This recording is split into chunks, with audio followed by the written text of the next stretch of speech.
You're listening to Mr. Cemetery's Terror Tales.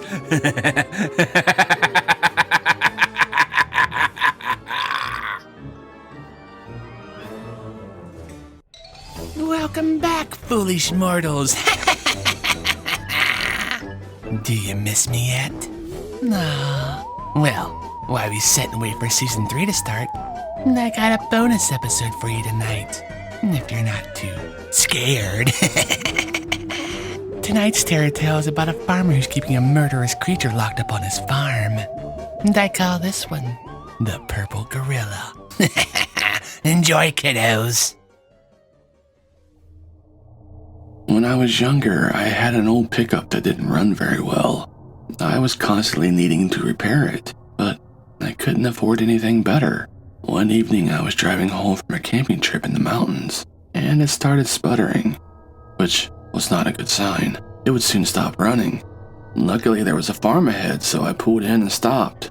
I knocked on the door and asked the farmer if I could use his phone to call for help. Unfortunately, he didn't have a phone all the way out there, so I asked him if I could spend the night in his barn and maybe use his tools to fix my truck in the morning. Now, you know how farmers are, always willing to help folks out and all, so he said that would be just fine. He even invited me to have dinner before turning in for the night. We had a nice dinner of beef, potatoes, and beans, and then he showed me to the barn so I could lay out my sleeping bag on the straw. It was a really nice barn, and I was sure I would get some good night's sleep, but just as he was leaving, he said there's one thing he figured I should know about. So he took me over to a pile of straw and pushed it out of the way, revealing a trap door in the floor. He grabbed the iron ring on the door and pulled it up.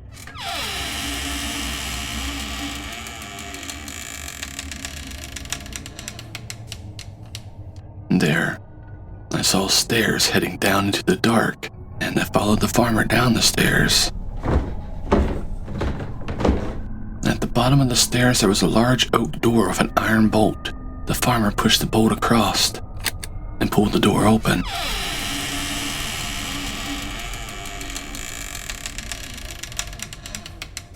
And walked through. Down a narrow, dark tunnel, we encountered a steel door with a solid crossbar holding it closed.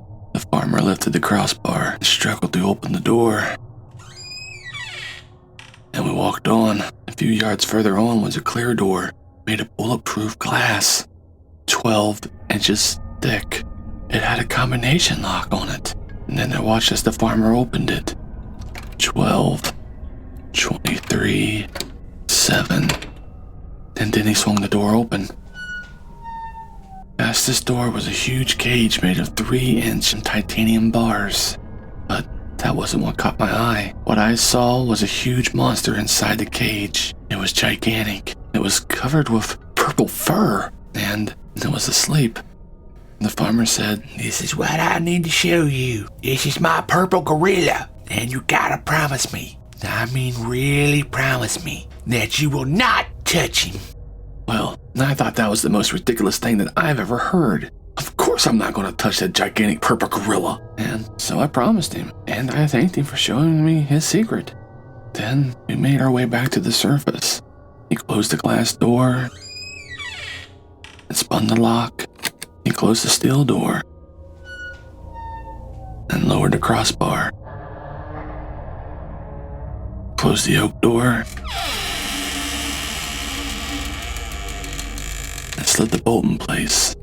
We climbed the stairs and then dropped the trapdoor close. Then he spread straw back over the trapdoor to hide it. Well, I was tired, so I laid out my sleeping bag and hit the hay. And the farmer went back to his house, but I just couldn't stop thinking about that purple gorilla. What a magnificent creature. I wonder why the farmer wouldn't want me to touch it. It was asleep, so what harm would there be? Finally, my curiosity got the best of me and I couldn't fight it any longer. I jumped up and I went over and brushed the straw away from the trapdoor. I grabbed the iron ring on the door and pulled it up.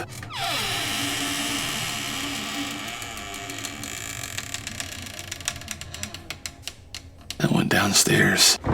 I pushed the bolt on the oak door open, and I pulled the door open.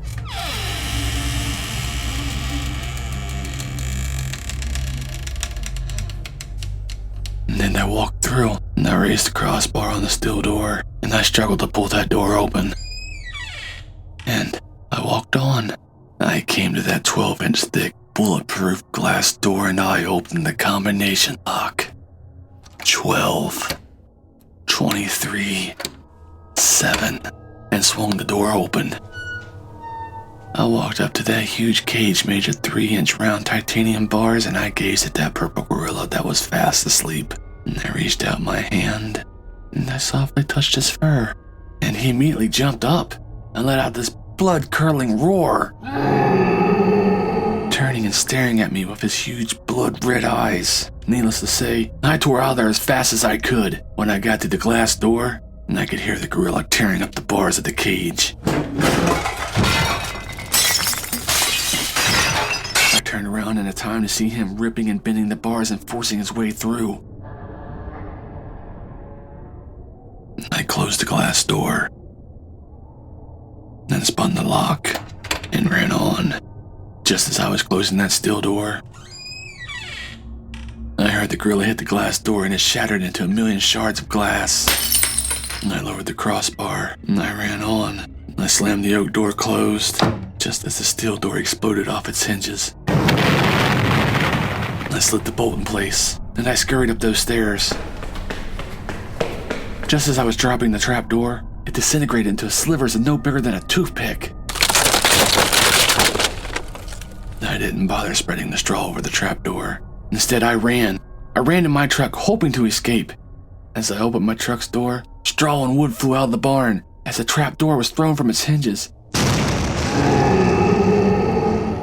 And that gorilla leaped into the barnyard. He saw me as I jumped into the truck, and I tried to start it. I turned the key, and I could see the gorilla running across the yard towards me. The truck didn't start. Of course the truck will not start. I tried it again, but this time the engine turned over. And it came to life. Just as I was putting the truck in gear, the purple gorilla reached for the door. He grabbed the handle and ripped the door completely off the truck.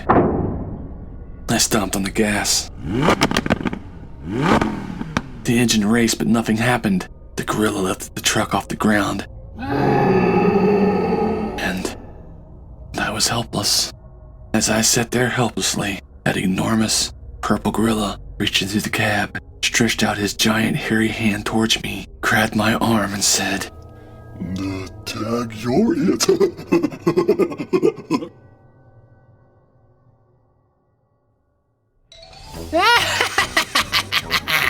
I think I'd have punched him right in the nose for that one. No, yes. Yes, I would have. Hey, join me over on Patreon for more bonus content and Patreon exclusive episodes and early access to new episodes, all commercial free. Go to www.patreon.com/MrCemetery or click the link in the show notes of this episode and you can join today. Where do monsters buy cookies from? Give up? The Ghoul Scouts! Until next time, my little fiends, remember to stay spooky.